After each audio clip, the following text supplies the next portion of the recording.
Welcome to Across Africa, our weekly look at stories from across the continent. I'm Georgia Calvin-Smith, and this week, Kenyan LGBTQ+ campaigners have been fielding a surge in hate speech since a rights group supporting their cause was given the green light to register as an NGO.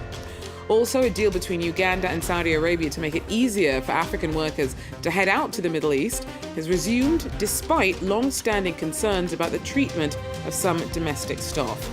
And an exhibition that aims to unleash the best of African contemporary creativity is hosted right here in Paris for this year's edition. We head down to the 193 Gallery for We Are Enough, part of the Africa Art Fest series. But first, in Kenya, a recent Supreme Court ruling allowing an LGBTQ rights group to register as an official NGO has turned out to be a mixed blessing. Activists have reported a surge in threats since the decision, and lawmakers have vowed to reverse it altogether. Laura Berstecker with more. When Kenya's Supreme Court ruled in favor of LGBTQ NGOs 2 months ago, activists celebrated a victory for gay rights. But the decision has since been heavily criticized, especially by Kenyan lawmakers. This judgment, this ruling, should actually be re-examined through a review. And if the review is denied, rest assured as a House, we will move to outlaw everything they have done. In February, Kenya's Supreme Court reversed a ban on the country's Gay and Lesbian Human Rights Commission and reaffirmed its status as a legitimate NGO.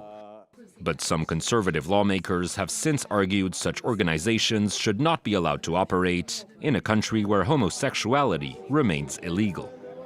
Gay rights activists also reported a surge in threats and acts of discrimination against the community in recent months, sparking worries that the backlash could outweigh the benefits of the ruling. To me, feels like queer people and queer rights are being used as a, I had said smokescreen earlier, as an excuse to sort of divert people's attention for something else that's going on, because I can't see how a whole nation can come to a standstill because of who I love. In Kenya, same-sex relations are punishable by up to 14 years in prison, but the colonial-era law is rarely enforced. The country had in recent years come to be seen as a safe haven for the LGBTQ community in Africa, but activists now fear the latest backlash could see Kenya take a step back on gay rights. For over a decade, thousands of Ugandan women have been flying out to the Middle East every year in search of better paid jobs that can help support their families back home. But amidst multiple complaints of abuse, assault and ill treatment, last December, Kampala proposed a suspension of a labour agreement with Riyadh.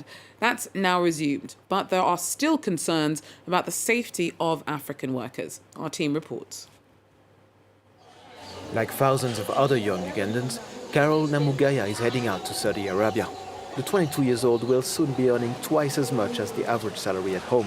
I want to get as much money as I can to help my family and maybe start a business when I come back here.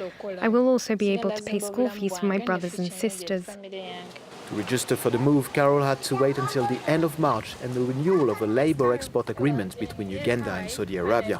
Jennifer, who used to work in Oman, is giving Carol a few pointers. They love kids so much, so if you find a family with kids, love their kids. If you love their kids, things will be well for you. Jennifer set up her own NGO to protect the rights of domestic workers.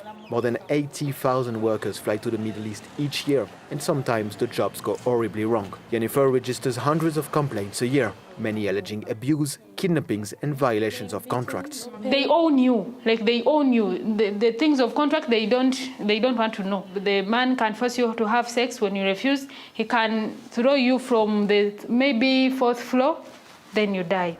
Despite the risks, opportunity still entices, but even for the lucky ones, the experience can be difficult. Rebecca worked in the Middle East for 4 years. There is no day off on the maids. You even work at night.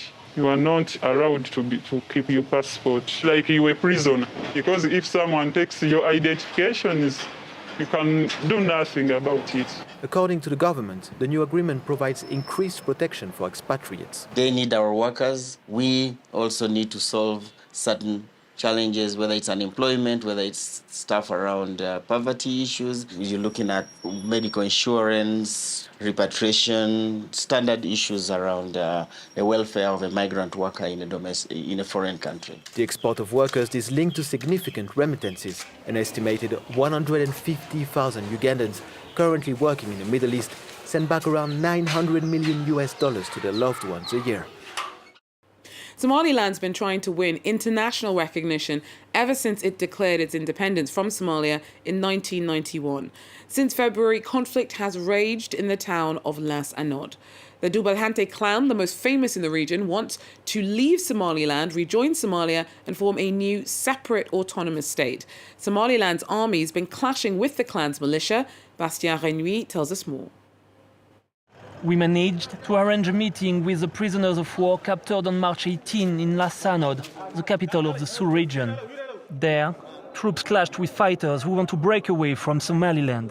In the prison yard, soldiers give them instructions before the interview. The 8 men say they are being treated well, but surrounded by soldiers, they can't speak freely. And when we try to understand more about why they were fighting, You can't ask these kinds of political questions. Just ask them about their health. the government invited us to cover the conflict, but we were not authorized to film anything else. The local clan, feeling neglected by the authorities, wants to leave Somaliland and join Somalia. The government has accused them of sparking the conflict and of being part of a wider plot to destabilize the country. Forces from Al-Shabaab, from Puntland, from Somalia has taken and make the escalation and the fighting of Las Anod to be taking place. To support these allegations, the minister shows us this confidential document submitted to the UN Security Council. Landman is the commander of the Al-Shabaab in the area of Bohadla and Las Anod. The next page mentions soldiers from the neighboring Somalia region. Mohamed Kahin accuses them of trying to create chaos and bring Somaliland down. However, the man's presence does not necessarily reflect the existence of an organized destabilization plan. We do not have evidence to suggest that Somalia has instructed fighters to go there, or that Puntland has done so, or that Al-Shabaab has done so. We rather think, based on a number of conversations with our sources, that those people have joined the fight on a clan basis. The issue at stake here is very much political in nature and will have to be solved through dialogues. The government says it's open to negotiations, but in order to start these talks, the militias are asking for the army to withdraw from the region. In the meantime, the government is still regularly accused of bombing the town without any distinctions between rebels and civilians. An exhibition that aims to unleash the best of African contemporary creativity is hosted here in Paris for this year's edition. We head down to the 193 Gallery for We Are Enough, part of the Africa Art Fest series. Born a princess into a West African Yoruba dynasty, Sarah Forbes Bonetta was captured in 1848 and sent as a gift to Queen Victoria. More than 170 years later, she captured the imagination of Modou Dieng Yassine, a Senegalese artist who's based in Chicago. What really interests me in my subjects, I call them my heroes, is to allow all these marginalized ideas and these marginalized worlds to come up to the surface. They've been somewhat misunderstood, but as a culture, they've been our source of inspiration. I take photographs that are steeped in this history. I find them online, and then I transform them into digital media, and then I paint over them. Modou Dieng Yassine is one of the artists whose work is being showcased as part of the We Are Enough exhibit at the 193 Gallery in Paris. The exhibit claims to be a call to deconstruct the prejudices that make up contemporary African societies.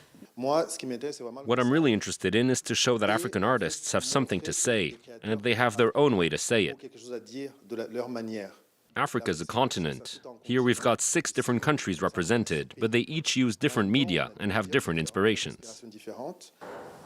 Exhibit showcases the works of 11 artists, including Zanele Muholi, who documents the lives and struggles of LGBTQI+ communities in South Africa, as well as Abe Ogunlende, a Nigerian artist who plays with simple shapes and colors to try to convey the universal quality of human experience. Blooming marvellous. In Tunisia, spring is marked every year with an explosion of orange blossom. The heady scent wafts through the air of orchards, and as well as being the darling of perfumiers, they're used in everything from coffee to medicine. Olivia Bizot with more.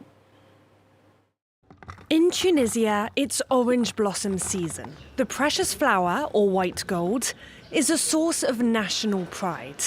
Ever since retiring a few years ago, Samia Marzouk has kept herself busy every spring by harvesting the flowers in front of her house. She then distills them to make her very own orange blossom water.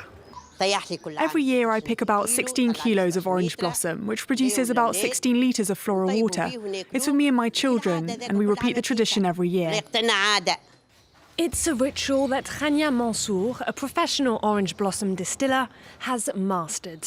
She uses an artisanal distillation technique that was passed down by her mother and grandmother. The flower petals are boiled in these copper pots.